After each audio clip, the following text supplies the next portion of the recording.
You're listening to episode 316 of The Secular Buddhist.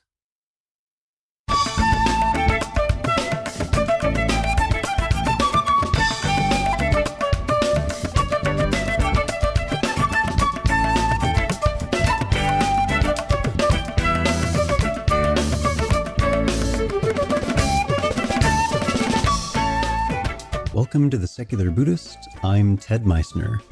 The Secular Buddhist is the official podcast of the Secular Buddhist Association, a grassroots-driven effort to answer the needs of secular teaching and practice for contemporary society. The podcast has interviews and roundtable discussions pertaining to engaged Buddhist training and practice, and the SBA website has show notes for each episode along with resource materials.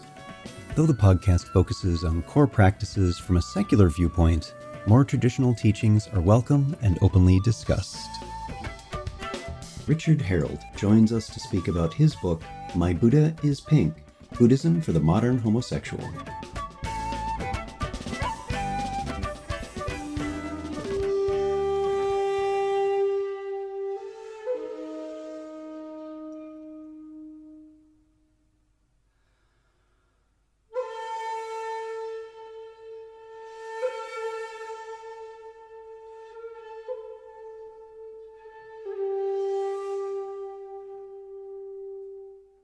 Hi, everyone.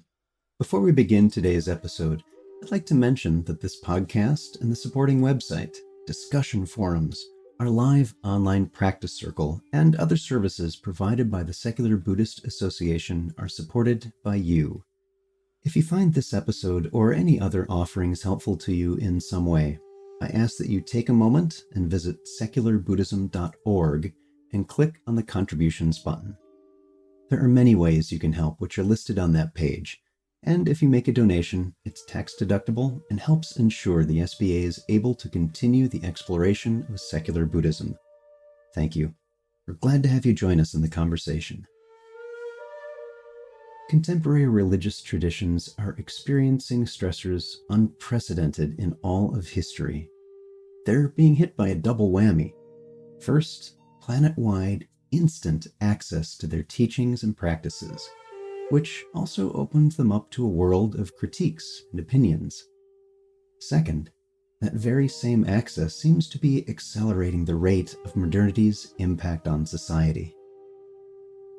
Some religious institutions are doubling down in their fight against what they see as ideas that are wrong in some way, while others are meeting those challenges with an open heart.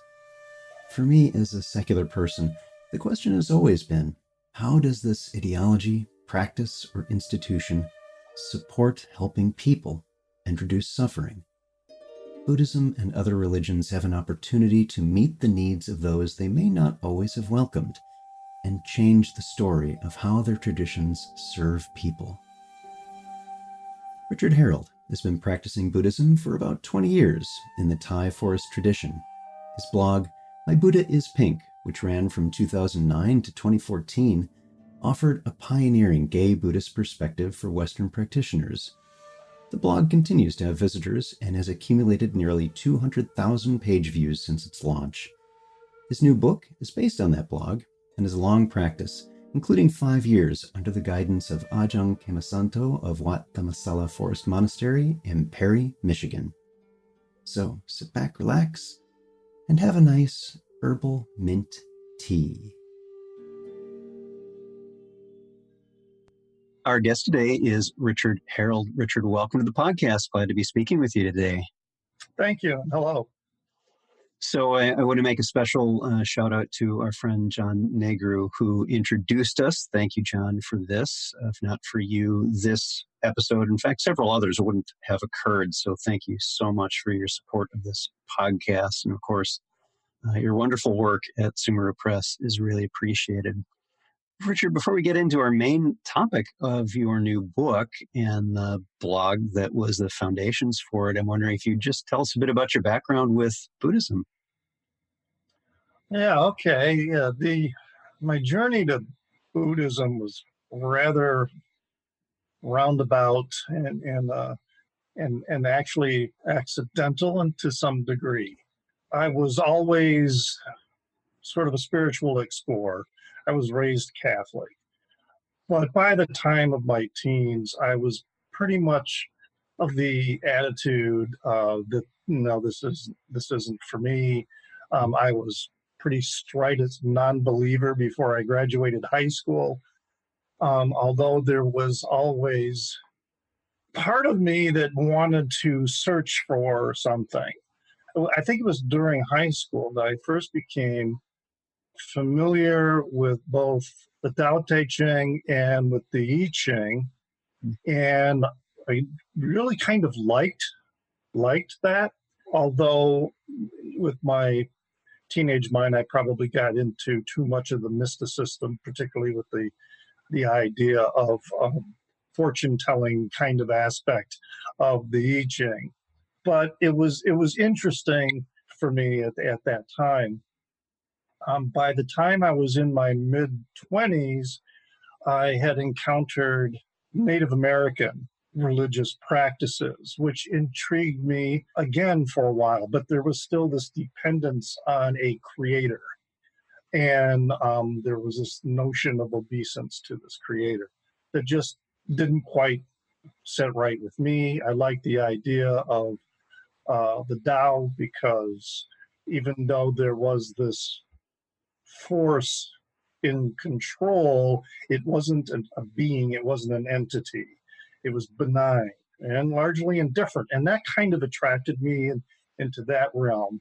Buddhism came along quite accidentally. As I sort of described that journey in the book. I was dating a Thai man at the time, and he took me down to this, to Wat Dhammasala down in Perry, Michigan. So that was my first, I mean, I knew about Buddhism from reading certain things, very superficial though.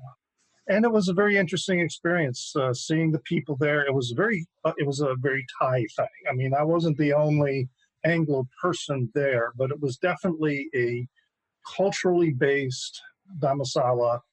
And so there was a lot of rites and rituals kinds of things that were going on.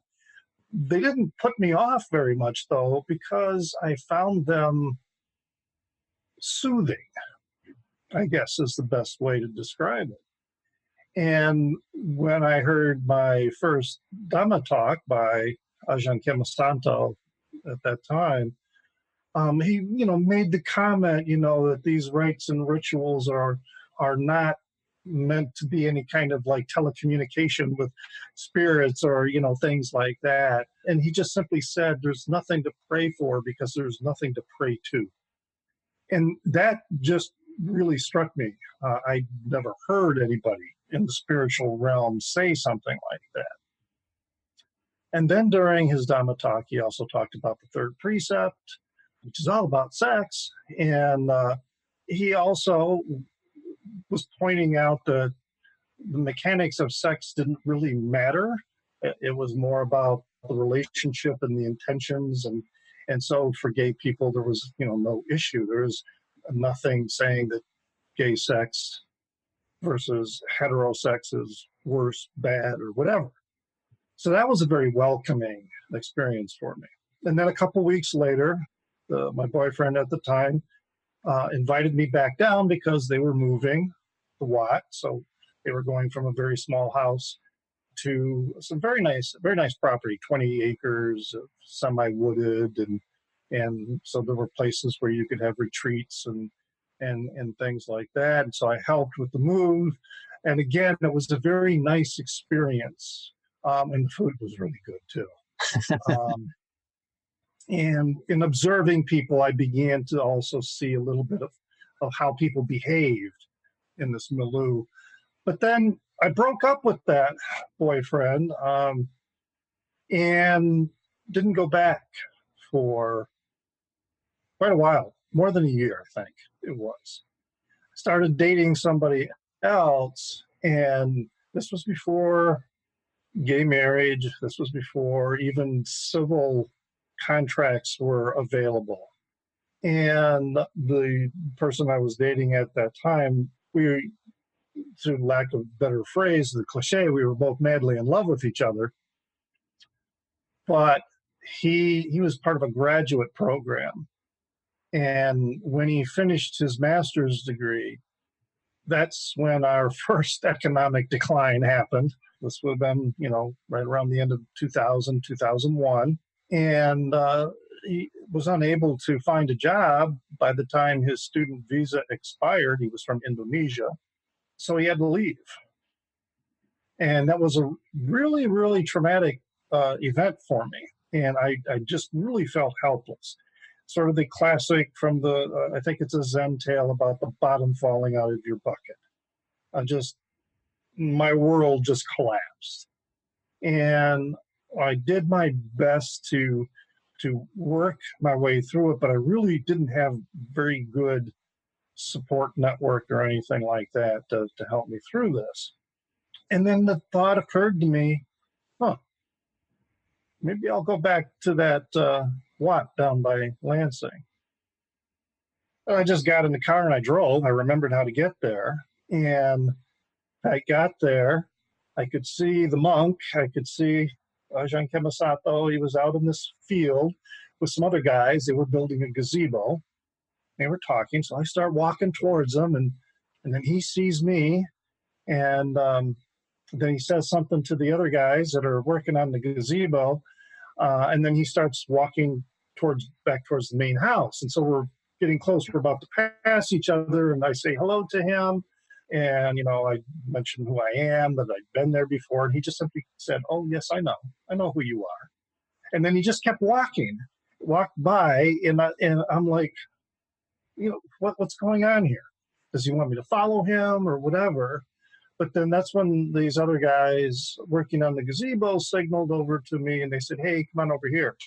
Do you know how to use a hammer?" And I'm like, "Yeah." I say, "Well, good, here." And they gave me a hammer and they gave me some instructions.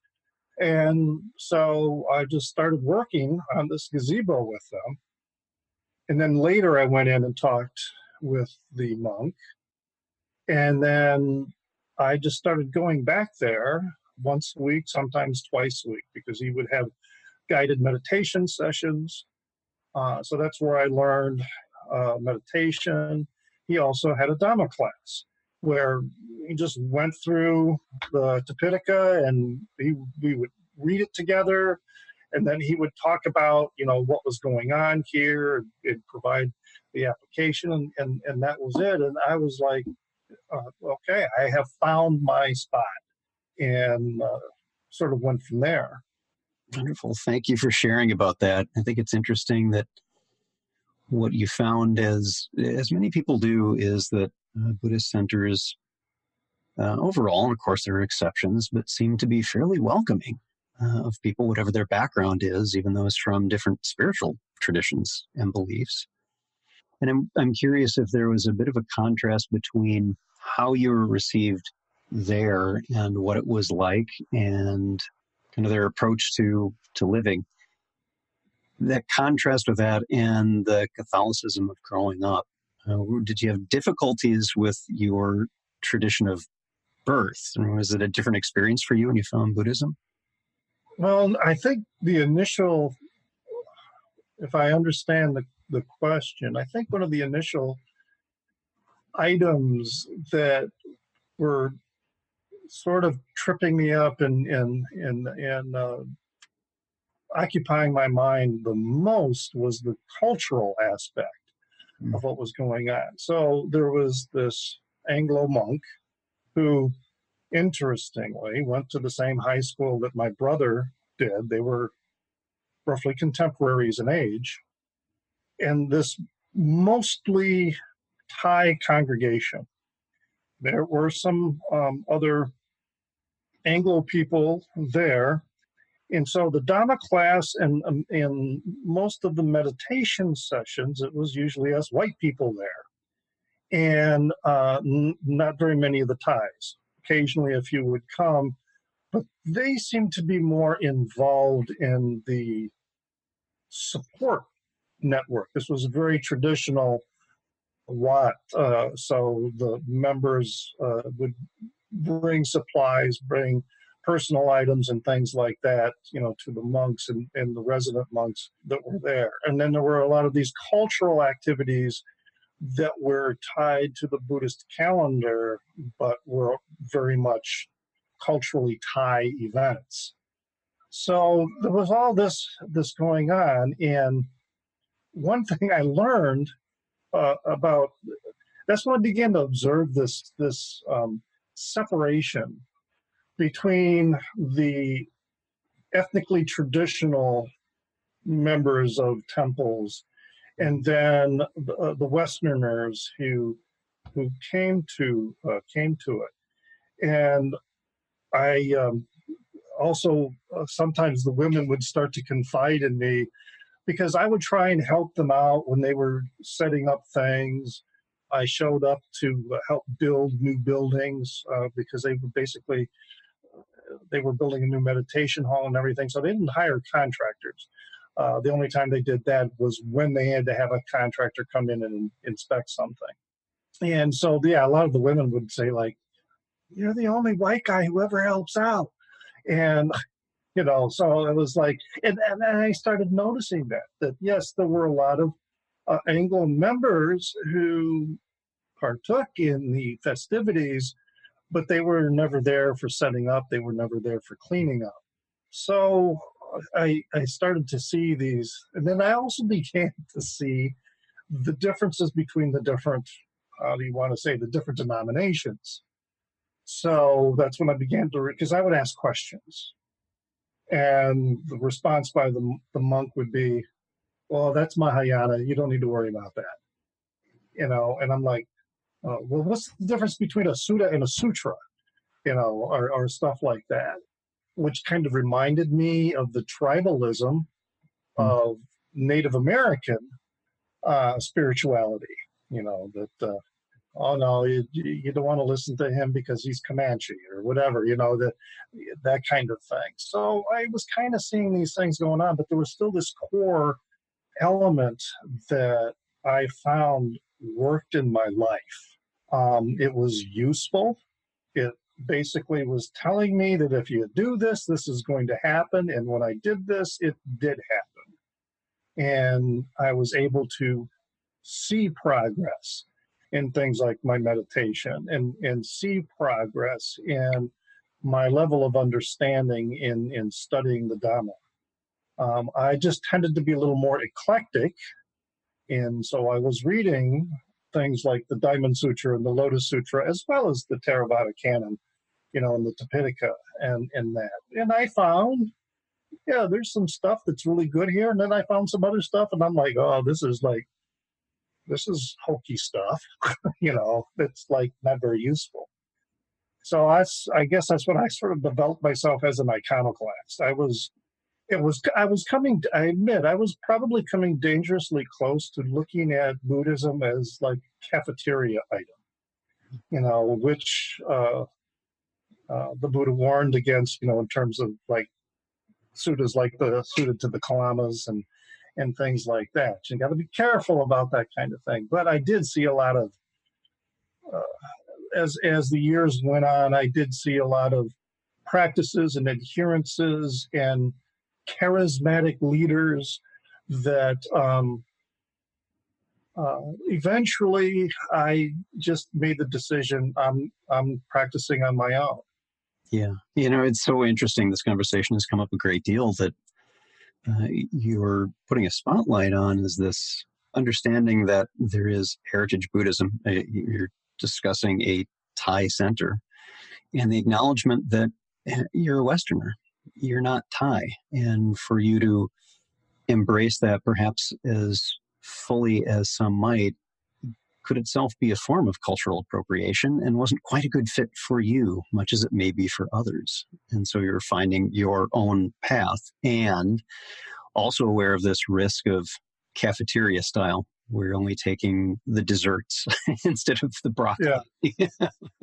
I had some very wonderful experiences when I moved to Chicago. Well, before I moved to Chicago, I moved from Mount Pleasant, Michigan, which is like in the middle of the state.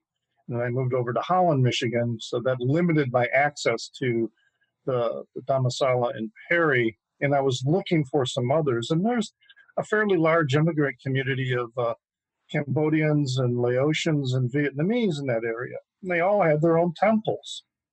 And I visited a few of them, and one in particular, I befriended the monk there because, well, he wanted to improve his English. So he would have me come over a lot and spend time with him to talk in English. And because I was familiar with computers, he had me look at his computer and what he had a virus, and I'm like, I'm sorry, Ajahn, I think you visited a site you shouldn't have, and this is where that virus came from. We're going to have to wipe this clean and blah blah blah. But we had a good relationship. But then the rest of the congregants, I really sensed some antipathy toward me because, why is this Westerner spending all this time with our monk? And on one of their festival days, I went there, and unlike the Thai group I started with, which was very welcoming and people would talk and mingle and things like that, this group was very standoffish to me. So that was a little bit kind of unnerving. But I also began to realize that these folks, they're immigrating here. This is their way to still carry their traditional culture here in this strange country that they have been brought to. Mm-hmm. So, they were trying to retain a lot of that. And that's, I think there were some people that Anne Glag mentions in her book about, the folks who are the practitioners who are not really interested in Dhamma study. They're interested in the cultural aspect and that part of Buddhism, that they are bringing from where they are from. Whereas we Westerners tend to be more interested in the textual part. I mean, I can remember my first monk. He would be just so dismissive of these questions that this one person had, and he says, that's in the Abhidhamma. You do not need to be concerned with the Abhidhamma right now. You're just learning, kind of thing. But yeah, there was this tendency to intellectualize Buddhism as opposed to seeing it as a living, breathing practice. So I am very grateful for my first encounter with Ajahn Kemasato. He's the one, I believe, if my memory is correct, who gave me the image of the three-legged stool and the importance of keeping balance in the triple gem. So we work on mindfulness and meditation, but we need to work on virtue and being good people. And then we also need to learn how to investigate things so that we can see how they really are and help us, again, through it just circulates around each other and then helps us become better people. So I'm going to move forward a bit to around 2009. You started a blog. Tell us about that. What prompted it? Yeah. Well, by that time, I had visited, there was a Thai group in Chicago that was actually pretty good. There was a monk there. He was the one who taught me how to do walking meditation. And he was very nice. But this was, it was a very focused cultural group. But then that monk was sent back to Thailand. And he was the only one who was relatively conversant in English and very willing to pull Westerners in and get them involved in things like that. While he was gone, it was kind of like, again, that feeling of, and I'm not blaming them for my feeling, but again, it was just more difficult for me to integrate with them in that situation. So that's when I started kind of veering more and more into the solo practice. And I thought to myself, well, I don't want to get lost.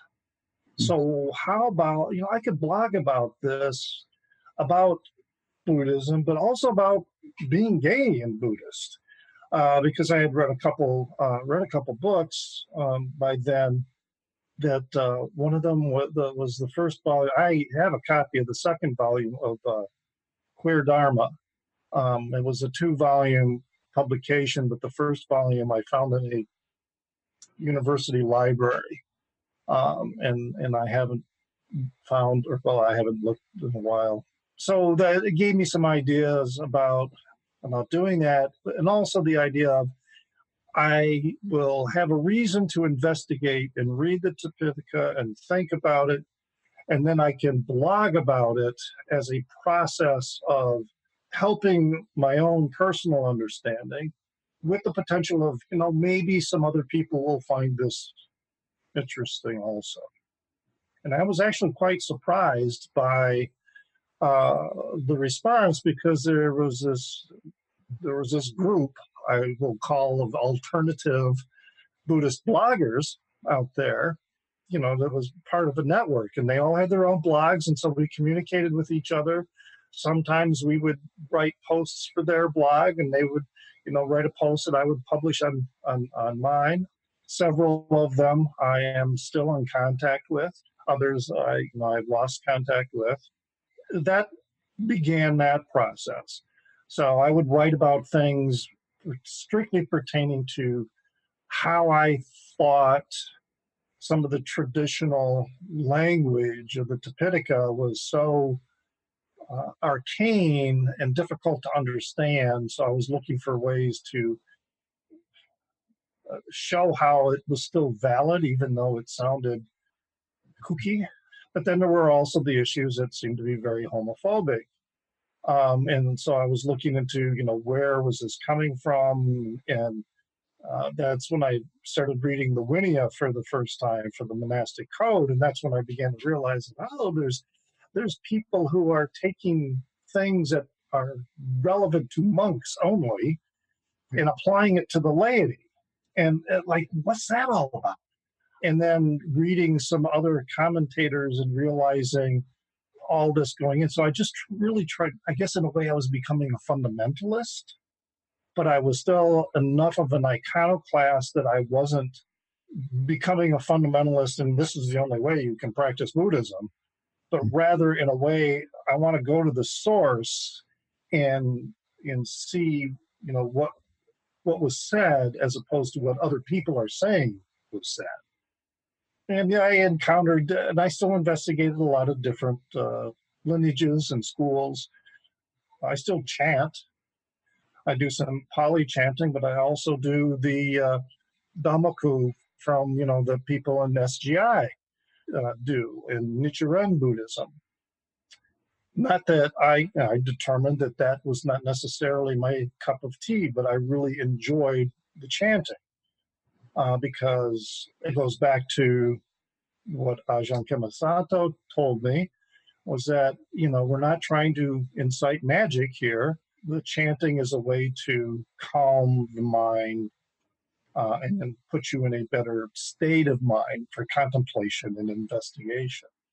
So I'm curious, what in your blogging and your exploring these different aspects of the tradition, what are some of the things that you've found in Buddhism that have been problematic, and what are some others that have been helpful to you over the years?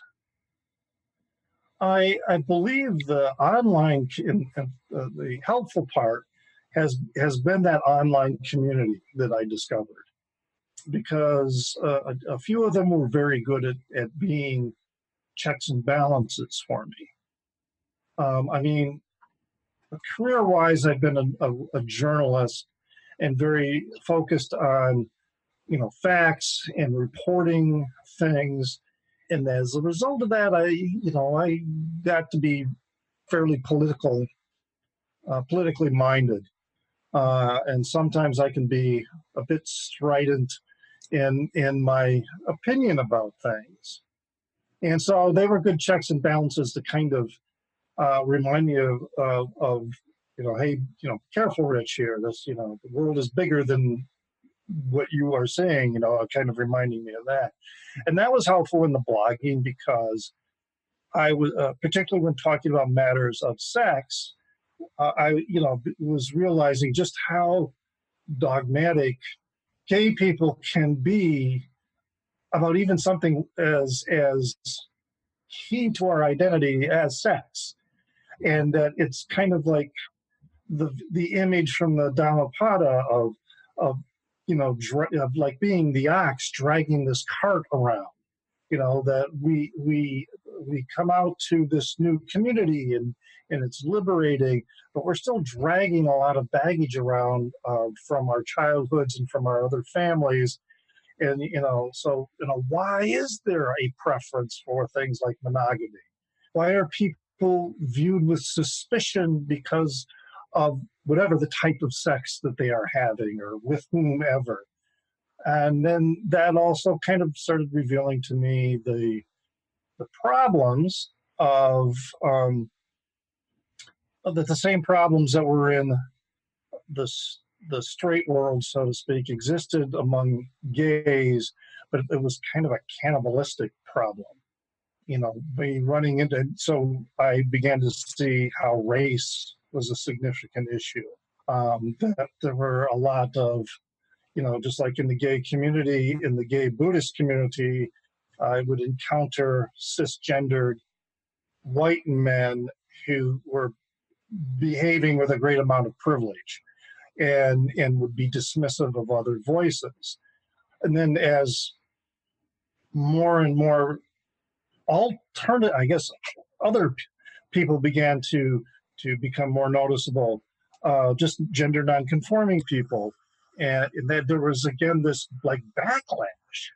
I mean, it was bad enough that straight people were confused as hell about, transgendered people and even asexual people, but it was coming from the gay community as well. And that really set me on a search to investigate even more the precepts. And, what do they really mean? What is their applicability in daily life? I guess part of it, my conclusion was that there is just still a lot of this intellectualizing of the Dhamma, that people are very smart about what Buddhism is and what different sects of Buddhism are up to, but in their daily practice, I'm not really convinced that they have one. Yeah, it's interesting to see how widely people can engage with this, and sometimes it's simply an identity. Here's a cool thing, or I got my robes, and not really an embedded, integrated part of how they live their lives. And that's a challenge for everybody because it's really hard to see how we are in the world. Yeah, that kind of reflection is, well, that's what I also began to see, this cult of personality with some of the various schools. So without naming any in particular, but I would encounter people who say, okay, so your group seems to be very focused, I hear, on the Lotus Sutra. So have any of you read the Lotus Sutra? And no. In fact, they hadn't read any Dhamma or Dharma at all, and they were just listening to whatever their group's leader was telling them. And I was listening to the podcast of the guy who wrote Buddhist Warfare, and I can't remember his name, but how he was talking about these leaders, these monks and abbots in Myanmar and in Thailand who are directing people, but they're not they have no Dhamma to back them up. And nobody's questioning them on it because they didn't study the Dhamma either. So that kind of demagoguery, is really dangerously potent, and particularly in Southeast Asia it is. But, in some degrees, we've seen it here with the various sex scandals, and that's, it's not limited to just, here in the Chicago area, there was a large Theravada congregation in the suburbs that was involved in a major sex scandal, and it was an ethnic group as opposed to a Western group or whatever. But then there are the Western groups who you get that charismatic leader, and then it comes out that they've been playing around with and manipulating members and adherents. So there's a lot of that. It's not a monkey mind. It's just a very um, distorted view. So that's why the blog was helpful for me, and I found it fun, and others enjoyed my less than reverent attitude at times when I would write about some of these things. I mean, one of the blog posts I think was called the itty bitty teeny weeny Theravada wagon bikini, polka dotted bikini, or whatever. The whole thing I was talking about was how narrow minded even the Theravada world was regarding the ordination of women and the lame excuses that they would come up for why not to ordain women. So I was, I studied the Dharma, but like an iconoclast, I was kind of shredding it at the same time. Yeah, and that's a very interesting razor's edge path to walk, because there's the challenge that you run into, because I've been in the same position myself, where there needs to be an ability to both honor and respect another person's cultural values and what they find meaningful to them and their society, and also be able to question, well, how does this work exactly? Why are women not getting the same full support as men in ordination? Why is that? Can you help me understand? That can be really, really tough because questioning is often seen as itself being disrespectful. And it's not. I'm genuinely, when I ask these questions, I'm genuinely curious. I'm not trying to poke a bear or cause problems. It's like, that doesn't make sense to me. I don't get it. And that's part of my own narrow upbringing and my own cultural context of ignorance about how does this work exactly? Because to me, that doesn't seem right and I don't get it. So help me understand. So, Richard, for you, then I'm curious in the taking of the blog and then transforming that into book form. And for those who are listening, of course, as usual, we'll have a link to the book on the episode page for the episode. What was that experience like? Did you run into any difficulties in making that translation, or were you able to, for the most part, put in blogs whole cloth, or did you do some rewrites? I did some rewrites, and then there were some whole parts I had to write from scratch.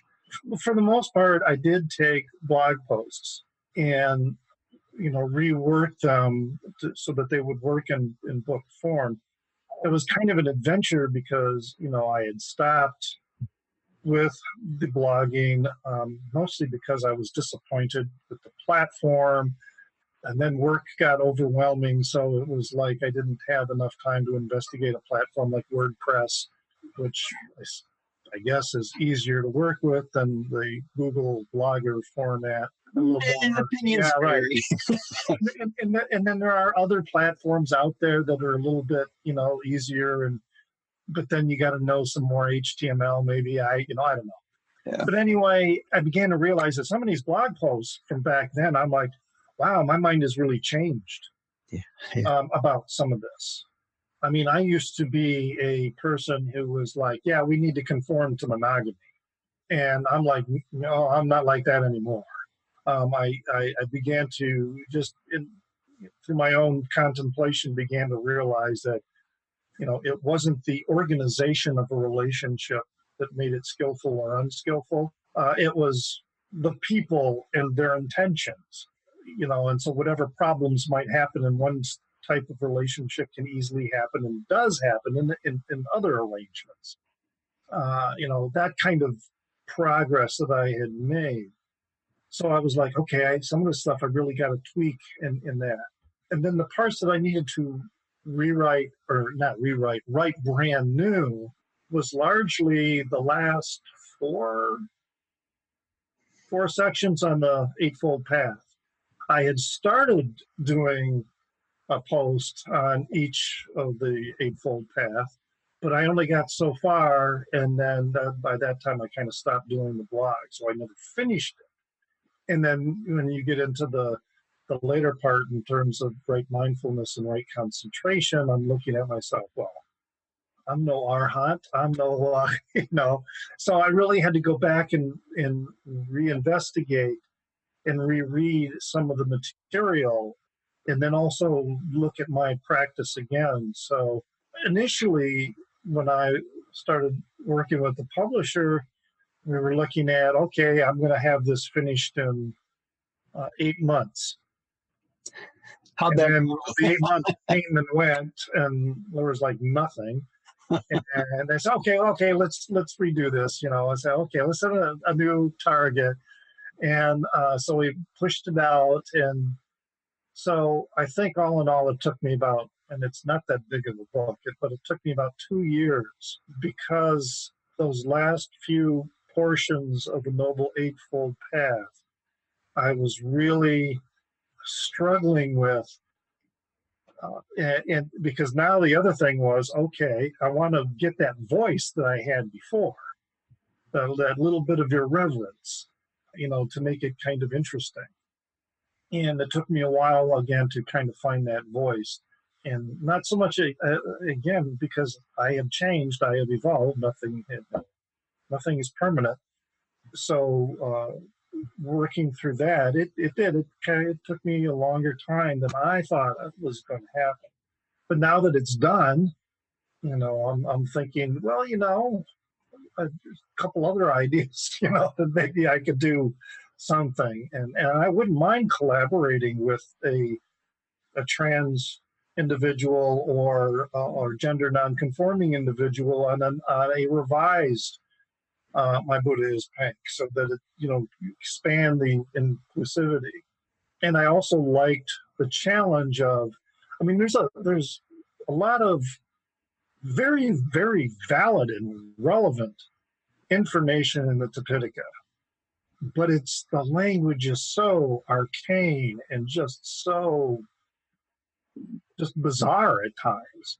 And I'm not, I don't have a superstitious belief in devas and things like that. I do not dismiss them as absolutely impossible. But it kind of goes back to what that first monk was telling me. Devas, just don't take them seriously.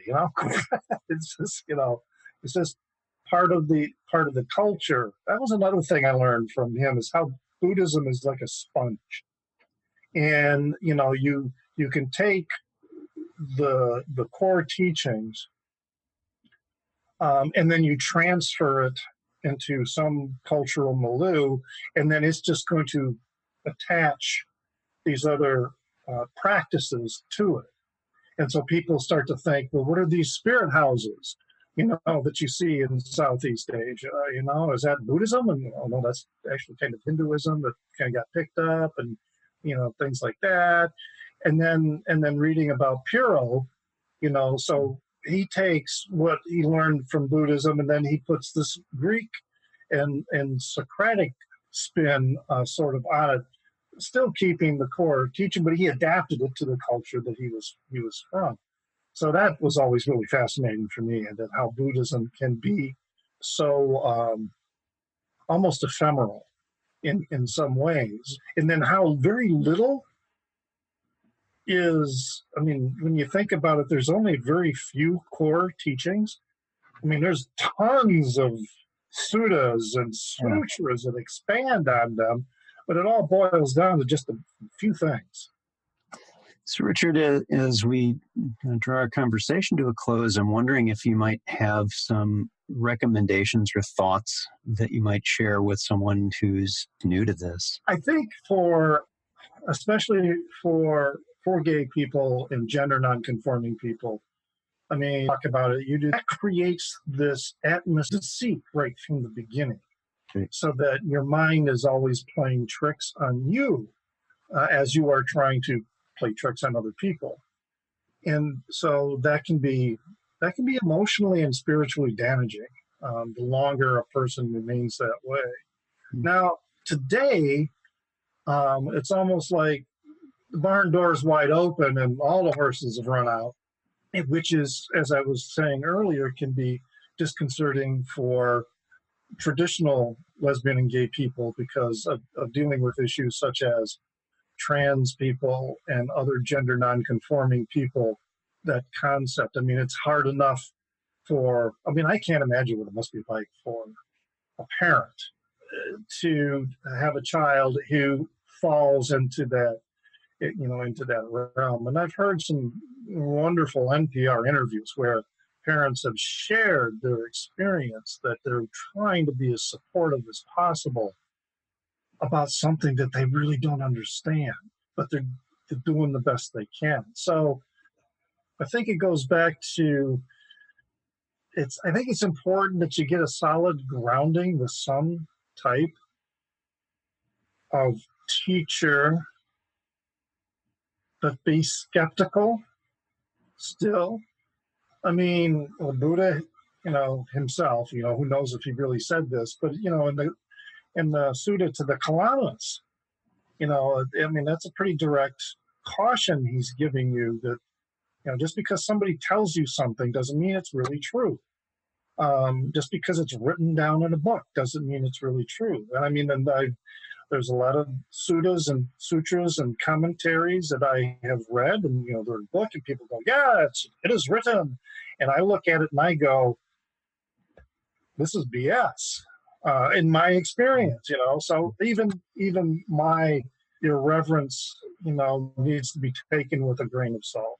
So the best advice I would give, though, is remember that it is a triple gem. There are 3 parts to it. And, if you investigate, you got to think about what you have been investigating and see how it applies, in your life and the world around you. So there is meditation, but there is Dhamma study. And then there's the wisdom that comes out of the combination of those two, that leads you into more investigation and perhaps more Dhamma study. And it's kind of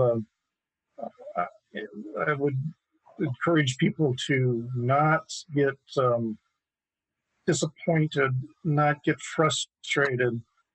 I mean, a teacher at some point, and it doesn't have to be a monk, it doesn't have to be a guru, it doesn't have to be, a teacher can simply be another practitioner that, that you feel safe around. Because I think ideally, that's the test of someone who is truly living the Dhamma, is, are they safe to be around? Well, thank you very much for those listening. Come to the episode page for this episode if you're listening to this podcast through iTunes or some other feed reader. So we'll have a link to the book that we've been talking about.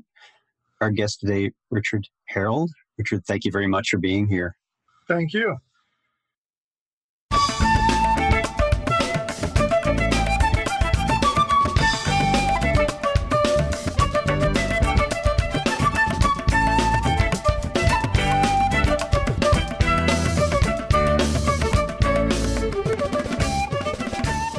Thanks for listening. If you'd like to hear more about something you've heard in today's podcast, please come visit the SBA website at secularbuddhism.org, and you'll find an entire webpage devoted to this and every episode. Discussion about this episode can be found on the episode page itself, along with show notes. Sound editing, mixing, and mastering provided by the generosity of Anthony Dominello of StructureFromSound.com. The music for The Secular Buddhist is used by permission from John Kaizen Neptune's CD, Steps in Time. Additional music is provided courtesy of Monty Levinson of Taihei Shakuhachi and Rodrigo Rodriguez. Their websites are linked on the SBA site on the About Podcast Music page. Until next time, remember, every moment you have a choice. Make it the best you can. See you next time on The Secular Buddhist.